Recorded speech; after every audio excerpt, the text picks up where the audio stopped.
Este vídeo é um oferecimento da Amazon, onde você encontrará todos os livros ambientados no universo das crônicas, bem como os mais incríveis produtos relacionados às crônicas, a Game of Thrones e a House of the Dragon, sempre com os melhores preços. Para conferir, basta clicar nos primeiros links na descrição abaixo. Comprando através deles, você estará me ajudando a produzir diariamente e tornando o MGF cada vez mais forte.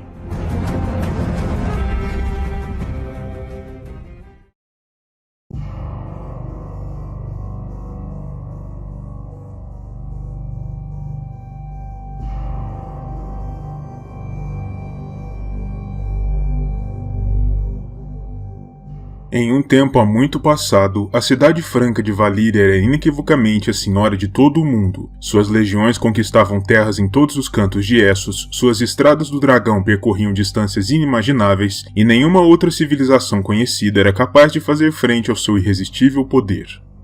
Isso naturalmente tornou Valíria uma cidade rica em uma escala jamais igualada, antes ou depois, em parte graças aos espólios de guerra que fluíam de todos os locais que os valirianos dominavam, mas em parte também resultante do trabalho brutal e extenuante executado por milhares de escravos vindos de todos os lugares, que eram mantidos subjugados por seus senhores valirianos através do medo, em especial o medo de suas enormes bestas de guerra mágicas, os dragões que povoavam os céus da península onde se encontrava o coração do Império. Tais escravos eram vistos como propriedades perfeitamente descartáveis por seus donos, pois na Valíria de outrora, o fluxo constante de cativos derrotados nas guerras de expansão do Império fazia com que a carne humana fosse tremendamente barata, e por isso, os lordes valirianos não se incomodavam nem um pouco com a quantidade de escravos perdidos durante o trabalho, pois estes seriam facílimos de se repor, um a um.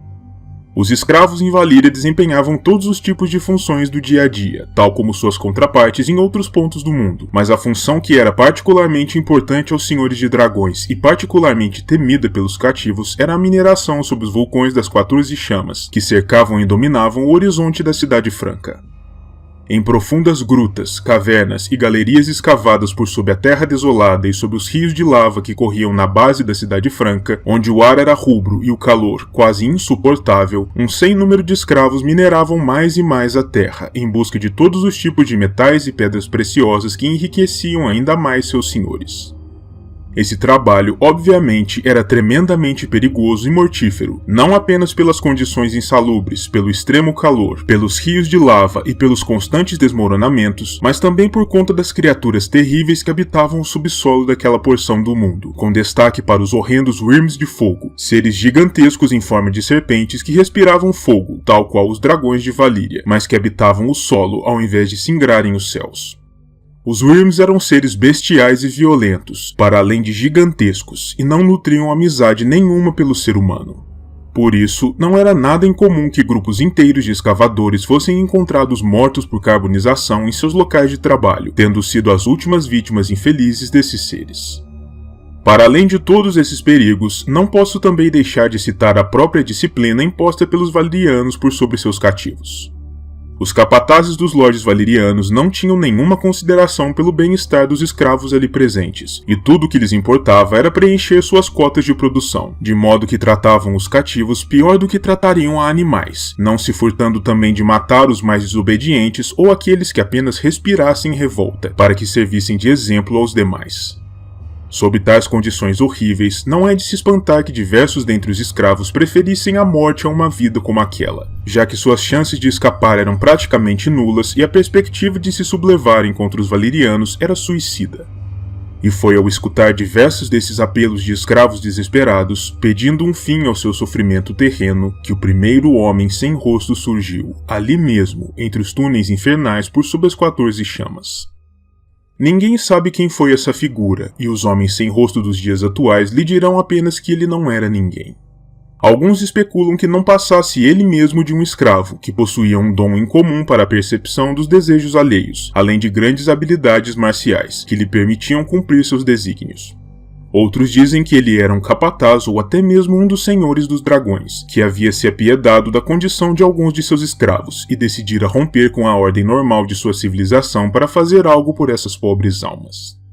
Qualquer que seja a verdade por trás disso, é fato que, em um determinado momento, o primeiro homem sem rosto, ao escutar as preces de diferentes escravos em diferentes idiomas e a diferentes deuses, mas sempre com o mesmo pedido, concluiu que os diferentes deuses ligados à morte e ao pós-vida deveriam ser, na realidade, apenas aspectos distintos de uma só divindade com diversos rostos, o Senhor Supremo da Morte, e que toda a humanidade deveria lhe pertencer, embora cada povo decidisse interpretá-lo de uma forma como mais lhe fizesse sentido.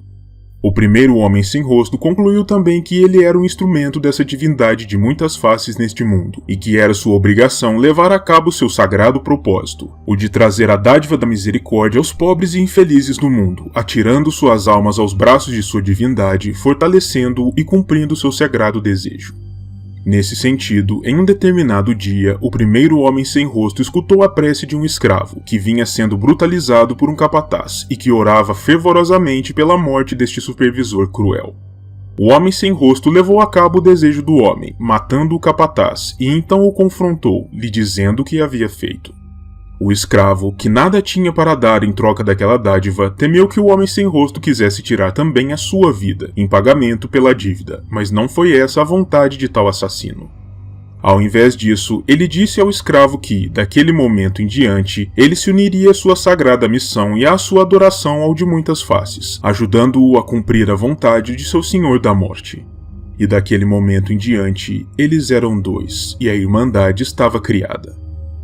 O primeiro homem sem rosto e seus novos associados, com o tempo, trouxeram a dádiva da libertação a outros tantos escravos e senhores.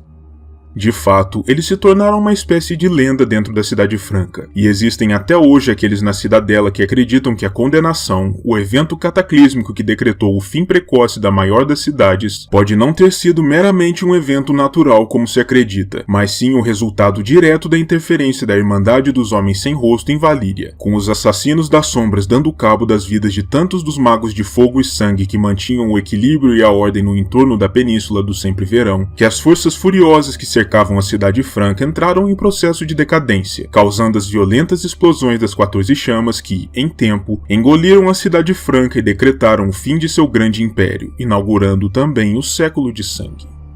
Mais uma vez, não existe maneira de se verificar a veracidade de tal teoria, mas é importante pontificar que tal teoria existe.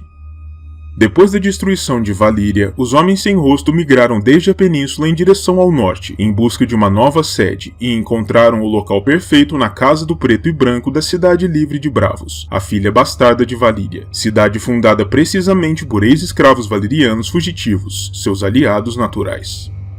Ali, a Irmandade estabeleceu sua nova sede e passou a alternar seu tempo entre os rituais de adoração ao de muitas faces, o acolhimento daqueles que vêm à sua procura em busca de uma versão mais gentil e branda de sua dádiva, e os vultosos contratos de assassinato firmados com pessoas ricas oriundas de todos os cantos do mundo conhecido, já que cada um deles pode custar tanto quanto o contrato de uma enorme companhia mercenária ou quanto a formação de todo um exército.